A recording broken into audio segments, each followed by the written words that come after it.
পাওয়ার বিআই আমরা আজকে ট্রান্সফর্ম দেখব, ডেটা ট্রান্সফার এবং ক্লিনিং কিভাবে করে। ট্রান্সফর্মের মাধ্যমে অ্যাকচুয়ালি ক্লিন করা হয়। এখানে দেখুন যে একটা এক্সেল শিট আছে, সেখানে আমাদের সিওডি এবং ব্ল্যাঙ্ক আছে। সিওডি হবে যেগুলো ব্ল্যাঙ্ক করে দেওয়া আছে, এগুলো আমরা ট্রান্সফর্মের মাধ্যমে আবার সিওডি তৈরি করব।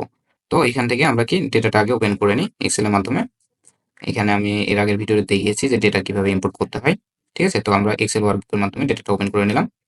ডেটাটা ওপেন করার পরে আমাদের এখানে একটু টাইম নিবে। হ্যাঁ, বেশ ভালোই টাইম নেয়। কম্পিউটার কনফিগারেশনের উপরে ডিপেন্ড করে এটা টাইমটা কম বেশি হয়ে থাকে। হ্যাঁ, তো এবার আমরা ডেটাটা চলে আসলো এবং আমরা শিট 2টা সিলেক্ট করে দিলাম। দেওয়ার পরে লোড না দিয়ে আমরা কি করবো, ট্রান্সফর্ম ডিরেক্ট ট্রান্সফার করে দেবো। লোড দিয়ে পরবর্তীতে ট্রান্সফর্মে আসতে পারি।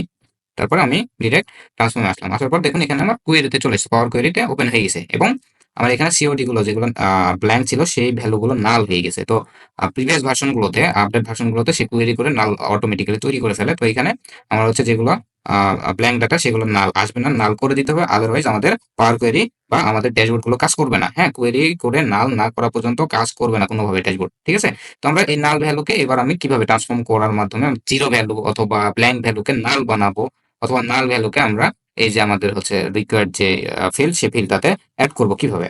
তো আমরা এখান থেকে ট্রান্সফর্মে আসলাম। ট্রান্সফর্মে আসার পরে এখানে দেখুন রিপ্লেস ভ্যালু লেখা আছে, এখানে ক্লিক করলাম। এখানে থেকে যদি আপনি ব্ল্যাঙ্ক তুলতে চান সেক্ষেত্রে নাল তুলে এখানে রিপ্লেস কি করবেন, নাল করবেন।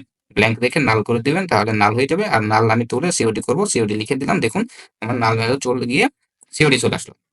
এবং ডান পাশে আমরা রিপ্লেস ভ্যালু বা চেঞ্জ টাইপটা কি করলাম, এখন রিপ্লেস করলাম, বা এখানে কি কি চেঞ্জ করতেছি সবগুলোর হিস্টোরি একটা থেকে যায়। তো চেঞ্জ টাইপে এখানে আমরা দেখতে পারি যে এই মাত্র আমরা চেঞ্জ করলাম কি রিপ্লেস ভ্যালু, এটা কেটে দিলে বা এডিট করলে এটা আবার আপনি চেঞ্জ করতে পারবেন। জন্য ওয়েট করবেন, লাইক কমেন্ট শেয়ার দিয়ে পাশেই থাকবেন। Thank you so much.